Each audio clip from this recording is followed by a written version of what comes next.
Hi guys, welcome back to Swordwind. We are the Charlotte branch of the New York Historical Fencing Association. My name is Eric Lowe, and in this video we're going to be looking at the Guard of Pflug. So start off here with open hands. The guard looks like this.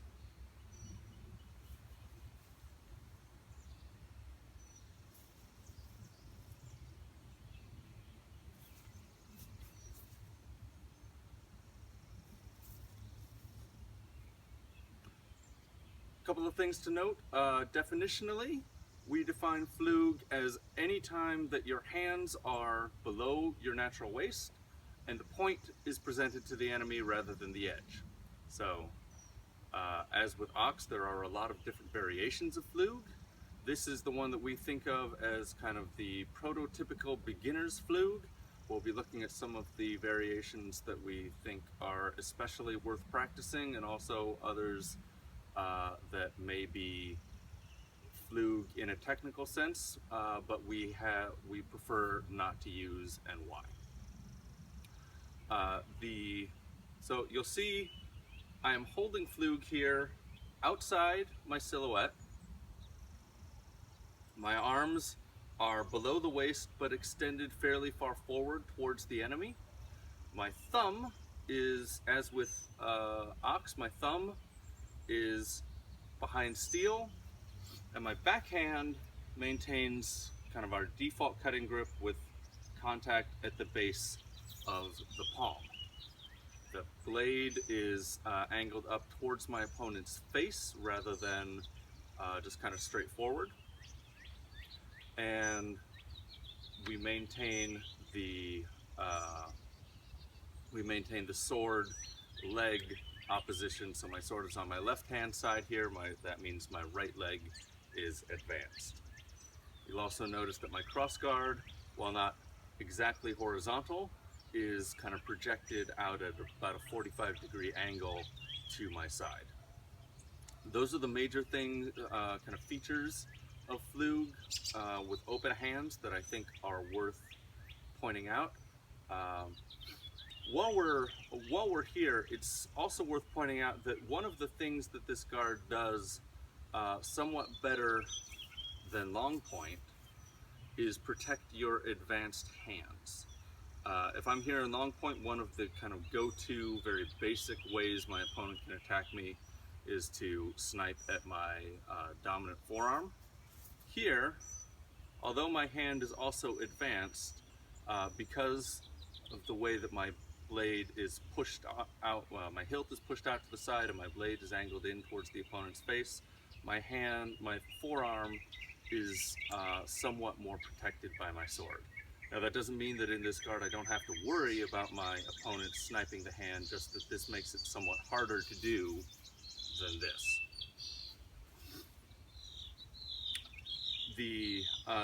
You'll notice, I hope you can see here, both of my wrists are fairly natural.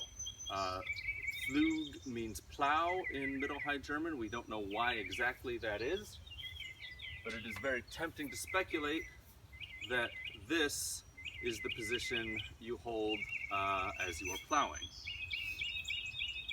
Now again, this is speculation, but I think it's backed up just by biomechanics. My wrist here is nice and straight. If I kind of punch down across my body, wrist still straight. Now that's in contrast to, for instance, trying to hold Pflug with the crossguard horizontal. This is very tiring on the wrist. It's also a potential failure point if somebody actually strikes this and I need to resist a large amount of force with this bent wrist.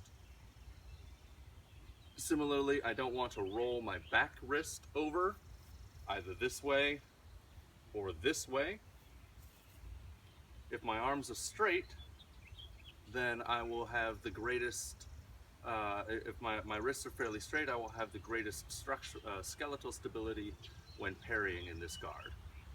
Pflug is the main way that we defend our lower openings in KDF. So this needs to be not just threatening the opponent with a thrust, but also defending myself kind of from about the knee up. If somebody is attacking my lower openings below the knee, then my main defense is simply my feet, moving them out of the way. Now, as with ox, press it. You can either kind of press your hands up against the crossguard here, or retreat them a little bit away from the crossguard. I prefer holding Pflug with about an inch or so between my crossguard and my finger. That just provides a little more safety to my index finger.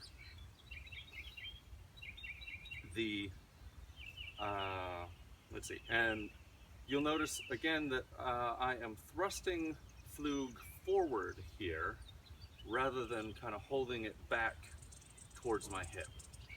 The reason for this, as with ox, is because it pushes the strong of my blade closer to my opponent, and therefore puts the weak of my blade, the part that is most easily manipulable, farther away from me, so that if somebody decides to just kind of strike at that and blow through it, they have to do so at a distance where their blade cannot also reach me. That brings us to what I think is kind of the main historical variation of Pflug that is very much worth practicing, even if I teach this as your prototypical beginner's Pflug, and that is held further back with the hands closer to the hip. The advantage of this is, first off, that it's much easier to hold. Extended Pflug, although structurally sounder, I have nice extended arms, straight wrists, a solid triangle here, here, here. This is your structurally sound parry. This, on the other hand, is just much more comfortable to hold. You can hang out here as you are pressuring your opponent more easily. This also gives you a little bit more play to kind of thrust your sword at your opponent. It lets you play with their perception of distance some more. It is, I think, the more frequently illustrated version of Pflug. So again, and again, my hands are below the waist. I am still threatening my opponent with the point. There is absolutely nothing ahistorical about this Pflug. The reason we don't teach it as the beginner is, again, as with ox, we want people to remember that if you are actually defending yourself against a committed attack, you need to have extended arms. You need to be kind of in this triangular structure when you meet the attack. You can hang out here all you want. You can thrust at people from here all you want. When you are parrying, you must, even if this is your Pflug, you want to push out into that attack. Is that necessary against all attacks? That depends on how well your opponent can strike. But better to kind of over-structure your parry, especially since this already naturally thrusts the point at your opponent, than to kind of under-structure your parry and find out that you've been struck. Now that we've talked about that, let's talk about a couple of ways that Pflug sometimes goes wrong. One way is to break the relationship between your center line and the point between your hands. So here, my hands are thrust forward towards the opponent, nice extended arms, straight wrists, crossguard out to protect my fingers, but my hips need to be twisted towards this point between my hands in order to make this really structurally sound. You'll also find that this is actually much more comfortable to hold than this. Another way, especially as fencers get tired, is for Pflug to kind of creep in inside their silhouette. Now this is not, this is basically turning Pflug into kind of a species of long point. There's nothing inherently wrong with that as long as you realize that that's what you're doing. Here, you'll see a strike coming from my left side is going to hit my flesh before it hits my sword. So I'm not defending myself the way that Pflug is supposed to defend me. As long as I know that that's what I'm doing, you know, this is a perfectly valid guard, and so is this, then that's fine. If I think I am defending my left lower opening, and because I've gotten tired, my Pflug has kind of crept down into this, then I have a problem. Another way, this is, again, sort of a quasi-failure. With the crossguard vertical, my knuckles are not defended against a strike from my lower left. Now this too is certainly illustrated. As we discussed in our historicity video, there's some question as to whether or not that detail of the illustration can be trusted. Even if it is, while I wouldn't say that it's absolutely ahistorical, I very much prefer having a crossguard in front of the knuckles rather than this. As a kind of a side note, if you must stab somebody in the torso with Pflug angled at this angle, your blade will more easily slip between somebody's ribs than if you are straight, than if you have your crossguard vertical. I think those are the major ways that I see Pflug go wrong. This is a relatively intuitive guard, but be especially mindful of keeping it outside your silhouette, not creeping in here where you're going to be struck before your point is struck, before your sword is struck rather. Watch that your knuckles are defended, and watch, as we said again, that your wrists are not doing something funny here. Finally, why do we thumb the guard? For one reason, again, this presents my thumb to danger. It also kind of makes it easier to aim a thrust from here. If my thumb is pointed out, I can kind of just jab that into my opponent's eye mentally, and the blade will follow.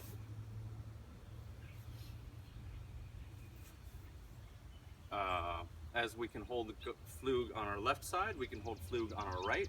That looks like this.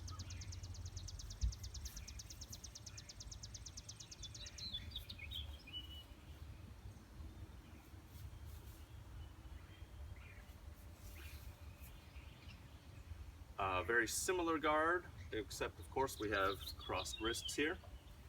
This is, again, as with Ox, unlike some systems of longsword fencing, Lichtenauer apparently has no fear of crossing the wrists. This does present a couple of kind of unique challenges to Pflug. For one, because my bottom wrist kind of takes up a certain amount of real estate, it is harder to keep my hand away from the guard. Now, as with right Ox, I do recommend that to the extent possible, depending on the size of your, the size of your thumb, the size of your hand. That may be more or less possible. To the extent that you can, keep these knuckles away from your cross guard so that they don't get incidentally struck.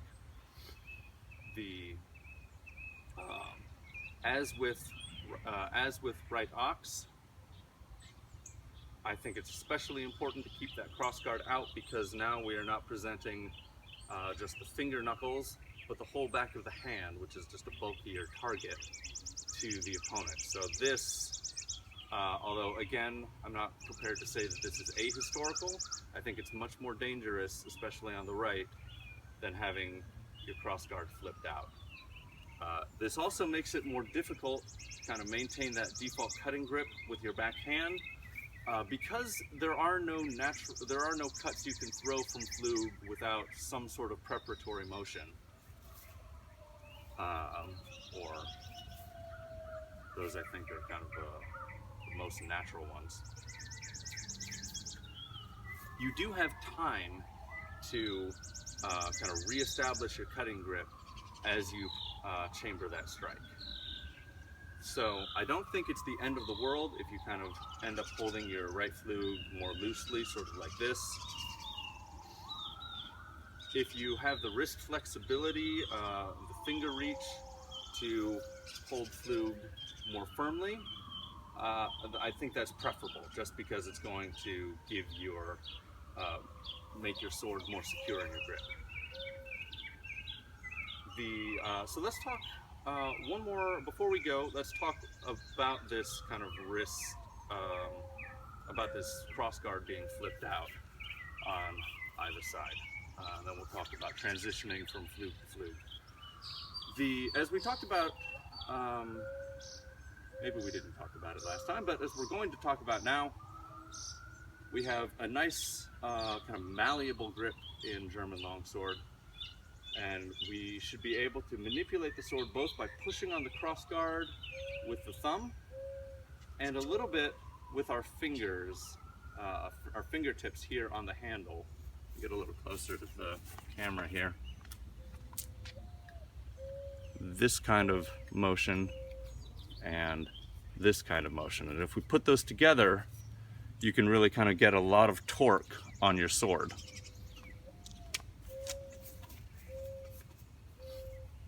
That is what helps us. That is what helps us manipulate the crossguard. We are not just kind of bending the wrist. Again, I know I've said this a million times this video. Nice straight wrists. Now, transitioning from Pflug to Pflug, obviously we're going to want to switch our feet, and we need to push our sword from one side of our body out to the other. As with transitioning from ox to ox, you want to be sure that this point stays in the opponent's face all the way through the transition. If your transition looks like this, you present your opponent an opening to come in and strike you as you are moving from guard to guard. To a certain extent, that is true even if you keep their point in place. They can always strike it where your hands are going to be, but this is much harder to manipulate for your opponent than this is. One of the tricks to doing that is to retreat your Pflug just a little bit. Right? I'm kind of hanging out here in a nice extended left Pflug. All I need to do is move my hands that far back to be able to push them forward as I transition, and my tip stays basically in the same place. If I have to do that the other way, if for some reason I can't kind of creep back a little bit, or maybe I need to transition back and forth very quickly and I just don't have time for that, I can instead retreat my Pflug just a little bit. Here you see I've gone from a nice extended right Pflug to a left Pflug that has crept back about ½ inch. I could push forward like this. Do it on the left side. I've crept back a little bit, and then I can always push forward. The headline here being that when you are transitioning from Pflug to Pflug, you want to move your sword either forward or back just a little bit. It doesn't have to be very extreme. I don't have to be way back here so that I can do this. I can be all the way out here, push forward, and I've kept my tip nice and stationary while my hands make a very big motion. Now you'll notice also I've been demonstrating flipping the crossguard over. That isn't necessary in the sense that I could instead do this. However, this motion here where I slip my thumb off the flat of my blade and then around to the other flat is actually slower than a nice tight 180-degree flip of the sword. On top of that, there is something to be said for getting used to this flip. This is a sharp sword. This is a sharp sword. I tried to demonstrate all of these things with sharp swords, but obviously, when we are drilling in class, most of the time, or sparring, most of the time we are using blunt Federschwerts. One of the things that doesn't tell you about the sword is how edges stick to each other when sharp edges connect. There are a lot of ways that you can manipulate that connection that are kind of implicit in the Fechbooker, but one of the things that you sometimes need to do is break the connection. I've parried somebody and I need to break that bind, break that kind of micro nick or crumple in our edges where we've stuck together, so that I can move my sword somewhere else. The way that we do that is by flipping the sword over to the other edge. So so I think it's not a bad, besides the fact that this is actually faster than this, and certainly much easier in gloves. I think it's worthwhile to get into the habit of being able to flip your sword from one side, from one edge to the other, so that when you need to do that to break a bind, it's a nice natural thing. Transitioning from Pflug to Pflug, for that matter from ox to ox, is one of those kind of very foundational motions in German longsword, like cutting, that you never really grow out of. I think this is something that this is something that is a very basic part of practice. I encourage you all, especially my students who are watching this, to practice transitioning from Pflug to Pflug, from ox to ox, and later from Pflug to ox to Pflug, pretty much every time you pick up a sword to practice. I hope this has been useful. We'll see you next week with another guard.